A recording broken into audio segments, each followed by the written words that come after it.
I am the Senior Curator of Aeronautics at the National Air and Space Museum. And we are here this morning at the National Air and Space Museum Stephen F. Udvar-Hazy Center. This is the place where our museum keeps all of its largest objects and some pretty darn spectacular things when you come right down to it. You're looking here at the B-29 Enola Gay, named after the pilot's mother. Paul Tibbets was the pilot who flew this airplane to Hiroshima, Japan on August 6, 1945, and dropped the world's first atomic bomb on an enemy target. And again, he named the airplane after his mother, Enola Gay. It is certainly the most emotionally laden artifact, I think it's safe to say, in the entire collection of the National Air and Space Museum. However you come down on the issues that it represents, atomic warfare and that kind of thing, it sort of is an icon that wraps all of those issues up in itself. So people do have interesting reactions to this airplane on all kinds of sides of the issue.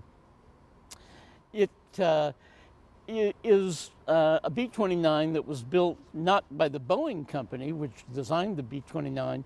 Enola Gay was built at the Martin plant near Omaha, Nebraska. And they picked out a string of B-29s on the line at that plant and designated them as silver plate airplanes. The silver plate airplanes were the ones that were going to be slightly modified to carry nuclear weapons.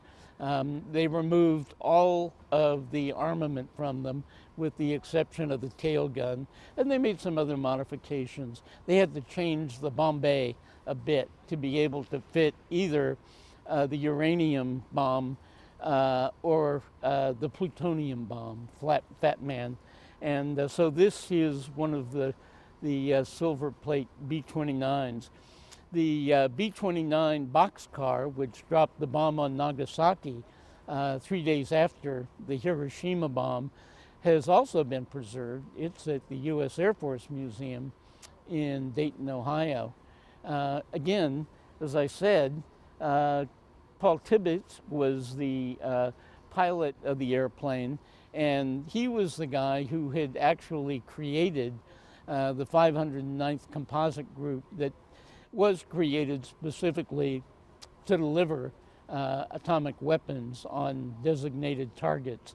And he picked a lot of the guys who were in the unit, did the training, and was just the absolute head of the 509th. And so he decided to fly that first mission himself. The airplane survived because the Air Force specifically saved it.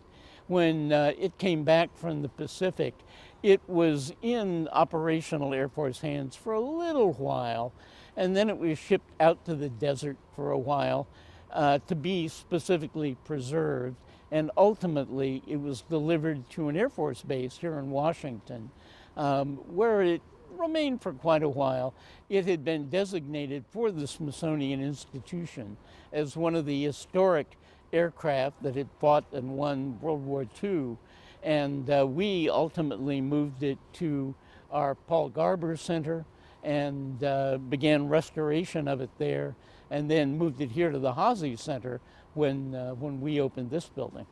When people think about the end of World War II, they think about the enormous effort that went into the creation of the atomic bombs, the uranium and plutonium bombs.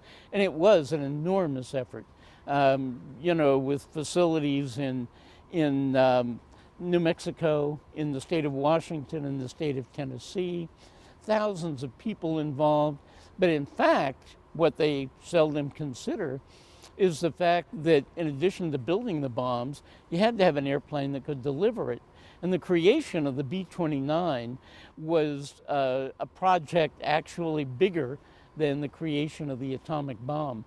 The B-29 had begun as plans for a very long-range bomber.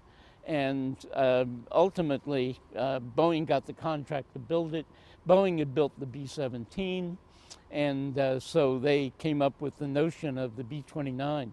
It was really technologically an advanced airplane.